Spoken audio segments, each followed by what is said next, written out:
नमस्कार, मैं राजकुमार श्री औरबिंदो सोसाइटी से आप सभी का हार्दिक स्वागत करता हूं।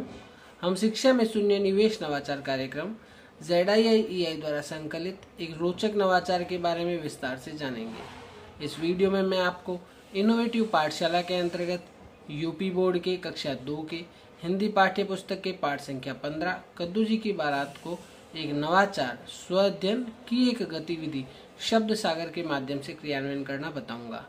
वैसे तो इस पाठ को ZIIEI के कई नवाचारों के माध्यम से पढ़ाया जा सकता है, परंतु इस वीडियो में हम इसे कद्दू जी की बारात को शब्द सागर के माध्यम से पढ़ाना सीखेंगे। सबसे पहले मैं आपको इस पाठ के सार के बारे में बता देता हूँ। प्रस्तुत पाठ विभिन्न प्रकार की सब्जियों पर आधारित है।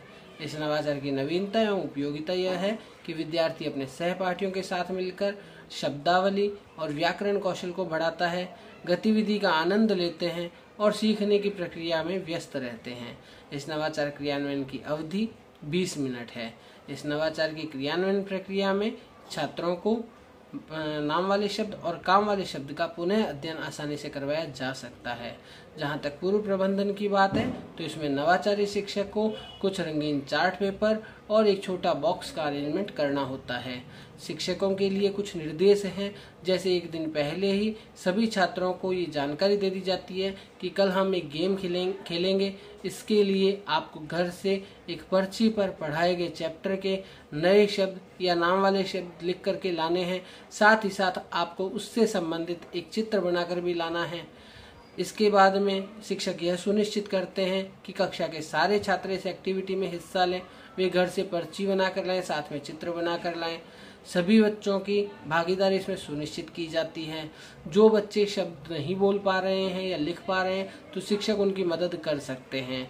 इस नवाचार के पुनः अध्ययन की प्रक्रिया के माध्यम से छात्रों को नाम वाले शब्द और काम वाले शब्दों का पुनः अध्ययन आसानी से करवाया जा सकता है। गतिविधि शुरू करने से पहले शिक्षक ये सुनिश्चित करते हैं कि कद्दू जी की बारात चैप्टर को पढ़ा दिया गया है या फिर उसकी निर्माण और व्याख्या करवा दी गई है। रंगीन चार्ट पेपर की मदद से दिए गए बॉक्स को छात्रों की सहायता से डेकोरेट करवाते हैं और उसके पश्चात उसके ऊपर एक नाम लिखवा देते हैं, शब्द सागर। फिर छात्रों के इस गेम को खेलने के लिए छात्रों को कुछ नियम बताए जाते हैं, जैसे कि शिक्षक बोलते हैं, मैं आप सभी में से एक एक स्टूडेंट को आगे बुलाऊंगा, वह आगे आएगा। इस डेकोरेट किए हुए बॉक्स में वो सारी पर्चियाँ होंगी जो आप घर से बना करके लाए हैं। वो पर्चियों में से किसी एक पर्ची को उठाएगा, उसमें लिखा हुआ शब्द बोलेगा, फिर उसका एक वाक्य बना करके पूरी कक्षा के सामने सभी को सुनाएगा। इस प्रकार नियम बताने के बाद शिक्षक 1 बाय 1 स्टूडेंट को बुलाते हैं।